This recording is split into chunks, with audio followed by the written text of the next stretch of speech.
Kelas 9B di semester ini kita akan memulai pelajaran dengan topik kesebangunan dan kekongruenan. Nah, kamu sudah mengetahui hal ini sebenarnya waktu SD. Mungkin guru matematikanya juga sudah menyampaikan ini secara sekilas atau mungkin sudah mengerjakan beberapa soal yang terkait dengan ini. Tapi di kelas 9 nanti makin kita perdalam tentang kesebangunan dan kekongruenan ini. Baik. Nah, saya sudah tulis begini. Syarat dua buah bangun disebut sebangun. Yang pertama, pasangan sisi yang bersesuaian sebanding. Yang kedua, sudut-sudut yang bersesuaian sama besar. Barangkali kamu pernah misalnya punya pas foto ukuran 3x4. Artinya 3 cm kali 4 cm. Tetapi kemudian kamu berpikir bahwa pas foto tersebut kurang besar dan kamu ingin memperbesarnya. Tentunya kalau yang 3 cm kamu perbesar 2 kali, maka yang 4 cm-nya nanti akan kamu perbesar juga 2 kali. Nah, ketika kamu melakukannya dari 3 kali 4 menjadi 6 kali 8, kamu sebenarnya sedang melihat dua buah pas foto yang saling sebangun. Ya, pas fotonya berbentuk persegi panjang. Nah, maksudnya begini. Oke, ini saya sudah gambar. Ini ada persegi panjang berukuran 3 kali 4. Nah, ini persegi panjang. Kalau dia persegi panjang, tentu sudut-sudutnya ini semua siku-siku, betul ya? Karena sudah kita sebutkan dia persegi panjang. Dengan panjang yang ini 3, berarti ini 3, ini 4, ini 4. Nah, kemudian ini juga persegi panjang berukuran 6 kali 8. Tentu karena persegi panjang juga semuanya ini akan membentuk sudut siku-siku. Nah, kedua bangun persegi panjang ini sebangun. Nah, syarat sebangun ya tentu jenis bangunnya sama-sama persegi panjang. Jangan pula nanti persegi panjang dengan segitiga dibandingkan, ya jelas tidak sebangun. Ya, yang pertama sama-sama persegi panjang atau sama-sama segitiga atau sama-sama jajar genjang. Nah, tetapi ketika kita melihat sama-sama persegi panjang, sisi-sisi yang bersesuaian sebanding. Ya, sisi-sisi yang kita lihat harus seletak. Seletak itu nanti berkaitan dengan sudut juga sebenarnya. Nah, maksudnya apa? Ini 3, ini 6. Seletak. Ini 3, ini 6. Oke. Nah, kemudian ini 4, ini 8. Nah, sisi-sisi yang bersesuaian sebanding. Artinya mana? Kalau kita bandingkan 3 dengan 6, 3 banding 6 akan sama dengan 4 banding 8. Itu sama-sama berapa? Setengah. Ya, jadi itu yang dimaksud dengan sisi-sisi yang bersesuaian mesti sebanding. Kalau kita sederhanakan akan sama perbandingannya selalu 1:2. 3 banding 6, 1:2 juga. 4 banding 8, 1:2 juga. Nah, kemudian syarat yang kedua kan sudut-sudut yang bersesuaian sama besar. Nah, yang mana sudut-sudut yang bersesuaian? Yang ini. Yang minimal khusus di persegi panjang sudah bisa kita lihat bahwa semua sudutnya kan sudah persegi. Ya, maksudnya siku-siku.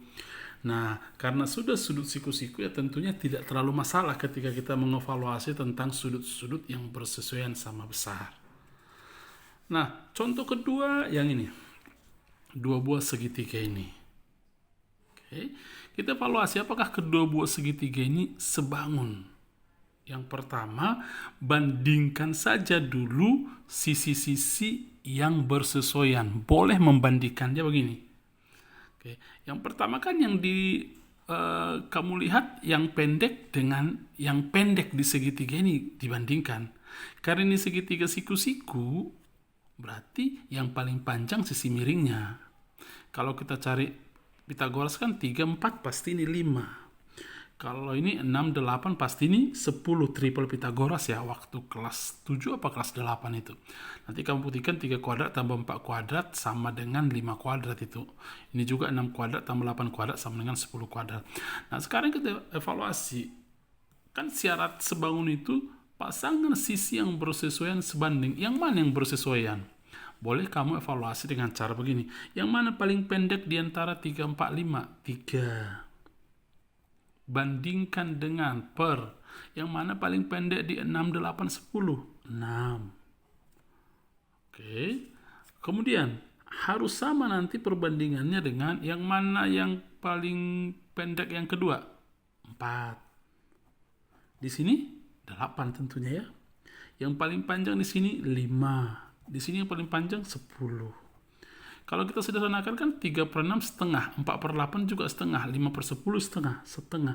Nah ini yang dimaksud dengan sisi-sisi yang bersesuaian kalau kita bandingkan sama perbandingannya. 3 dengan 6 sama dengan 4 banding 8 sama dengan 5 banding 10. Syarat pertama sudah dipenuhi.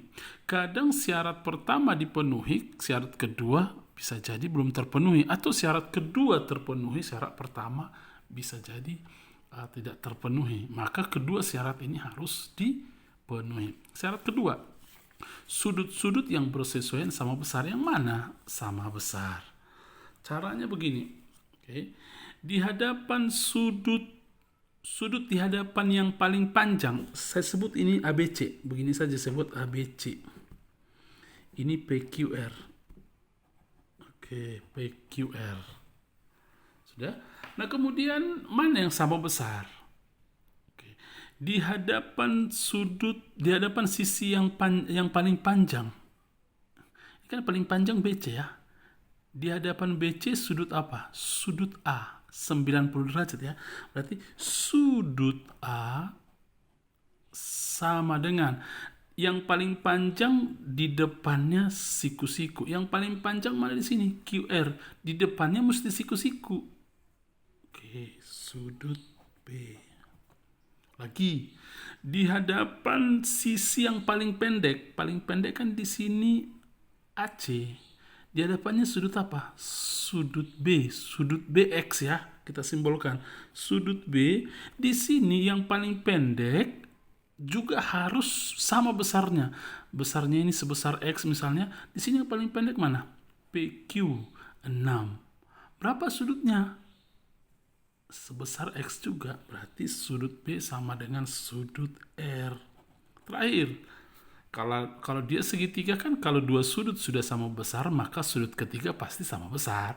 Berarti sudut yang paling ini AB di depannya sudut C akan sama dengan sudut Q. Ya, berarti syarat kesebangunannya sudah dipenuhi. Syarat pertama sisi-sisi yang bersesuaian sebanding, yang kedua sudut-sudut yang seletak sama besar. Oke, kemudian kamu perhatikan contoh ketiga ini. Apakah keduanya ini sebangun? Nah, evaluasinya bagaimana? Yang pertama evaluasi sisi-sisi yang bersesuaian apakah sebanding. Nah paling pendek di sini berapa? 3 banding paling pendek di sini kan 6. Ini jajar genjang ya, 6 berarti per 6 apakah sama dengan 4 banding 10? Karena paling panjang yang kedua kan 4 banding 10. Tidak sama. Karena ini setengah, ini bagi 2 2 per 5. Setengah tidak sama dengan 2 per 5. Jadi ini tidak sebangun karena satu syarat pun sudah tidak dipenuhi, yaitu pasangan sisi yang bersesuaian tidak sebanding. Nah, ketika satu syarat tidak dipenuhi, maka otomatis kita berkata itu tidak sebangun, meskipun Kalau dia mati, ada sudut-sudut yang bersesuaian seletak sama panjang. Ya, oke. Itu dia. Nah, kemudian pengertian kedua adalah kongruen. Kongruen ini sebenarnya melengkapi kesebangunan. Dua buah bangun disebut kongruen jika kedua bangun sama yang dimaksud ini sama besar. Sama-sama persegi panjang dan besarnya sama. Oke. Ini sama yang dimaksud adalah sama besar. Sama besar, sama bentuk. Jangan pula lagi kita bandingkan segitiga dengan jajar genjang.